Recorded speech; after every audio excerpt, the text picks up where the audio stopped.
बच्चों नमस्कार। आज अपन हर्षवर्धन के बारे में पढ़ेंगे।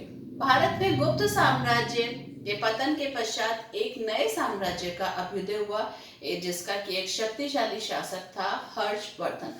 हर्षवर्धन थानेश्वर का शासक था और ये प्रभाकर वर्धन का पुत्र था।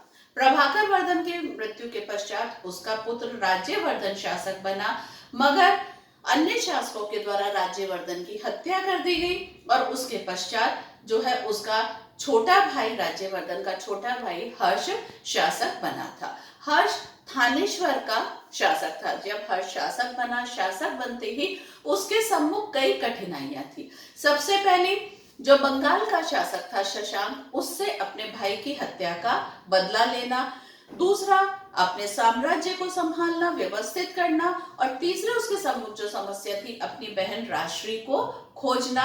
और वो राश्री जो कि अपने पति की मृत्यु से व्यथित होकर विंध्याचल के पर्वतों पे चली गई थी, हर्ष ने ठीक उसे उस समय ढूंढा जबकि वो विंध्याचल के पर्वत पे वनों में सती होने जा रही थी। तो इस प्रकार हर्ष के सम्मुख तीन प्रमुख कठिनाइयां थी जिनका कि हर्ष ने निवारण किया। और राज्याभिषेक के साथ ही सबसे पहले उसने जो बंगाल का शासक था शशांक, उसके साम्राज्य को सीमित किया। हर्ष ने साम्राज्य में कई सारी विजय प्राप्त की, मगर केवल एकमात्र दक्षिण का ऐसा शासक था पुलकेशिन द्वितीय, जिससे हर्ष पराजित हुआ। तो अपने परीक्षा में कितनी बार प्रश्न आता है कि हर्ष को पराजित करने वाला शक्तिशाली शासक कौन था। हर्ष को पराजित करने वाला शक्तिशाली शासक पुलकेशिन द्वितीय था। यही एकमात्र शासक था जिसने कि हर्ष को पराजित किया था। हर्ष ने अपने विजय अभियान प्रारंभ किया और इस प्रकार उसने, मैं ये मानचित्र में अंकित कर रही हूं स्थान, आप भी मेरे साथ इनको अंकित कर लीजिए। सबसे पहले उसने कश्मीर, ये देखिए यहाँ पे उत्तर में अपन कश्मीर लिखेंगे, कश्मीर। उसके बाद में उसने मालवा, ये यहाँ पे है मालवा। मालवा के बाद में बंगाल, ये यहाँ पे है बंगाल। उड़ीसा, ये यहां पे है उड़ीसा।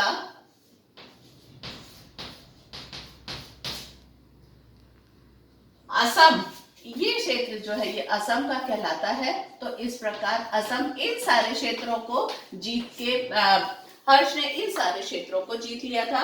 मगर हर्ष ने इन्हें अपने साम्राज्य में नहीं मिलाया था, उसने यहाँ पे अपने सामंतों को, मंत्रियों को नियुक्त कर दिया था।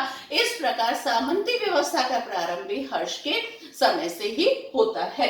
हर्ष के शासन काल के बारे में हम देखें तो हर्ष का एक शक्तिशाली साम्राज्य था। साम्राज्य में शांति और व्यवस्था थी।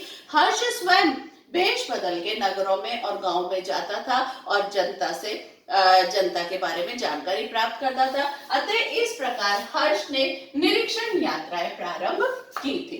हर्ष ने अपने साम्राज्य को शासन की सुविधा की दृष्टि से प्रांतों में विभाजित किया हुआ था। इन प्रांतों को कई भुक्तियों में, जिन्हें कि हम जिला भी कहते हैं, भुक्तियों में विभाजित किया हुआ था। इन जिलों को या भुक्ति को उसने कई सारे विषयों में विभाजित किया था और शासन की सबसे छोटी इकाई ग्राम थी। इस ग्राम सबसे छोटी इकाई ग्राम थी। शासन में सलाह के लिए मंत्री परिषद थी और ये मंत्री ही राजा की अनुपस्थिति में शासन भी संभालते थे। इसमें महासामंत थे, महाराज था, दो साधनिक था, प्रमातार, राजस्थानीय, उपारिक और कुमारामात्य, ये प्रमुख मंत्री थे जो कि राजा को शासन में सलाह देते थे। एक गुप्तचर विभाग का भी गठन किया गया था। प्राय ये कहा जाता है गुप्तचर राजा के आंख और कान होते हैं, जो कि समय समय पे होने वाले विद्रोह की सूचना से राजा को अवगत करवाते रहते हैं। अतः हर्ष ने एक शक्तिशाली गुप्तचर विभाग का गठन भी किया था। साम्राज्य विस्तार के लिए और शांति व्यवस्था स्थापित करने के लिए सेना की आवश्यकता होती है। अतः हर्ष के पास एक शक्तिशाली सेना थी, साधारण सेना, जिसको कि चाट और भाट कहा जाता था। उसके पास में शक्तिशाली हाथी सेना भी थी, जिसमें कि लगभग 60,000 हाथी थे। एक शक्तिशाली घुड़सवार सेना थी, जिसमें कि लगभग 1 लाख घुड़सवार थे। हर्ष राजकीय आय के प्रमुख साधन करों के माध्यम से राजकीय आय प्राप्त करता था, जिसको कि 3 भागों में बांटा जाता था। पहला भाग जो था, जिसको भाग कहते थे, ये जो है कर पदार्थ के रूप में या वस्तु के रूप में प्राप्त किया जाता था। दूसरा हिरण्य था, ये हिरण्य कर नगद के रूप में प्राप्त किया जाता था। तीसरा जो है ये बलि होता था। भूमि कर इस समय उपज बहुत अच्छी होती थी, उपज का 1/6 भाग जो है कर के रूप में लिया जाता था। ये जो राजकीय आय थी, इसे 4 भागों में खर्च किया जाता था। सबसे पहले तो राज्य के जो निर्माण कार्य होते थे, राजकीय कार्यों में इसको खर्च किया जाता था। दूसरा राज्य के कर्मचारियों को वेतन देने में इस आय को खर्च किया जाता था। तीसरा उपहार इत्यादि देने में, और चौथा किसी भी धार्मिक कार्य के लिए दान वगैरह देने में राजकीय आय को खर्च किया जाता था। दंड विधान सरल था, इस समय अपराध भी कम होते थे। राजा के द्वारा प्रजा के जीवन में ज्यादा हस्तक्षेप नहीं किया जाता था। यदि कोई ज्यादा ही जघन्य अपराध किया जाता था तो राज्य से बाहर निष्कासित कर दिया जाता था। इस प्रकार हर्ष के समय में शांति और व्यवस्था स्थापित थी। बच्चों, आपको पता है हर्ष के शासन काल में एक चीनी यात्री भी आया था। चीनी यात्री हेनसांग आया था। हेनसांग के द्वारा भी हर्ष के साम्राज्य के बारे में वर्णन किया गया है। तो अब हम पढ़ेंगे हेनसांग के द्वारा जो है हर्ष के जीवन के बारे में क्या लिखा गया है। हेनसांग, इसको हम जो है क्या कहते हैं, यात्रियों का राजकुमार भी कहते हैं। ये भी आपके जीके का भी एक प्रश्न है और परीक्षाओं में भी प्रश्न आता है। यात्रियों का राजकुमार इसको कहा जाता है। इसने जो पुस्तक लिखी है उस पुस्तक का नाम है सी यूकी। हेनसांग के भारत आगमन का मुख्य उद्देश्य बौद्ध स्थलों का भ्रमण करना और जो है बौद्ध धर्म की जानकारी प्राप्त करना, बौद्ध ग्रंथों का अध्ययन करना। हेनसांग ने हर्षकालीन सामाजिक जीवन के बारे में लिखा है कि इस समय समाज जो है 4 भागों में या 4 वर्गों में विभाजित था। ब्राह्मण, क्षत्रिय, वैश्य और शूद्र। ब्राह्मण, क्षत्रिय, वैश्य ये 3 वर्ग संपन्न वर्ग थे, और चौथा जो शूद्रों का वर्ग था, ये जो है विभिन्न प्रकार की सेवाएं करते थे। आर्थिक स्थिति के बारे में उसने लिखा है कि इस समय आर्थिक स्थिति उन्नत थी और भूमि उपजाऊ थी, वस्त्र उद्योग उन्नत था। इस समय 2 प्रमुख बंदरगाह थे, एक तो ताम्रलिप्त और दूसरा भड़ौच। ये देखिए, ये यहाँ पे ये जो बंदरगाह है ये है ताम्रलिप्त,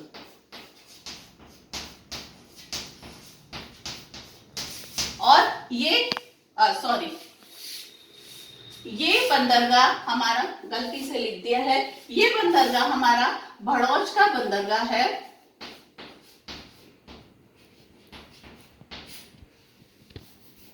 और ये ताम्रलिप्त बंदरगाह हमारा यहां पर है।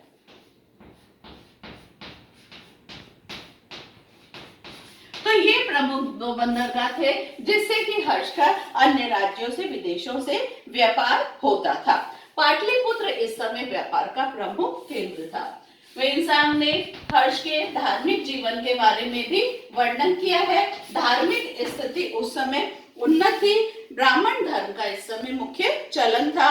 राज्य जो है धार्मिक रूप से सहिष्णु था, सभी धर्मों का सम्मान करता था। इस समय मूर्ति पूजा जो है उसका प्रचलन था।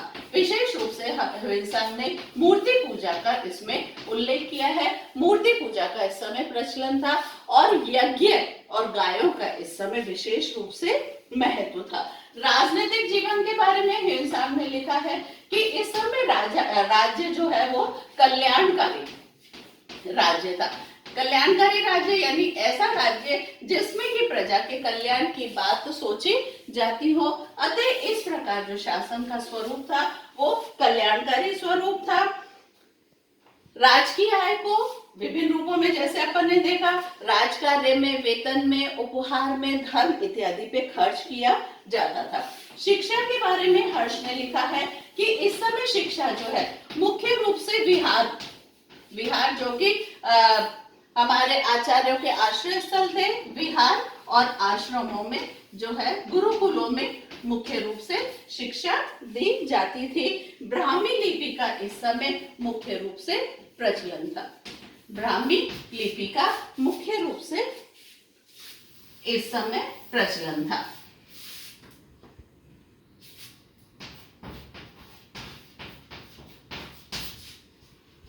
और शिक्षा के प्रमुख केंद्र थे नालंदा, नालंदा और वल्लभी। इस समय मुख्य रूप से शिक्षा के प्रमुख केंद्र थे। ये उड़ीसा में, ये हम यहाँ पे जो है इसको नालंदा लिख सकते हैं। ये जो है नालंदा उस समय शिक्षा का प्रमुख केंद्र था। इस प्रकार हम इसका मूल्यांकन करें तो हम ये देखेंगे कि हर्ष एक योग्य शासक था, शक्तिशाली शासक था। उसने शक्तिशाली साम्राज्य की स्थापना की, मगर उन राज्यों को, उन क्षेत्रों को अपने साम्राज्य में नहीं मिलाया। उसके जीवन का मुख्य उद्देश्य था कि जनहित में शासन करना। वह भ्रमण करता था, दान के माध्यम से ग्रामों के विकास को उसने गति प्रदान की। इतना ही आज के लिए। अगर आपने मेरे चैनल को सब्सक्राइब नहीं किया है तो प्लीज मेरे चैनल को सब्सक्राइब कीजिए, मेरे वीडियो को अधिक से अधिक शेयर कीजिए, लाइक कीजिए और कमेंट कीजिए। Thank you.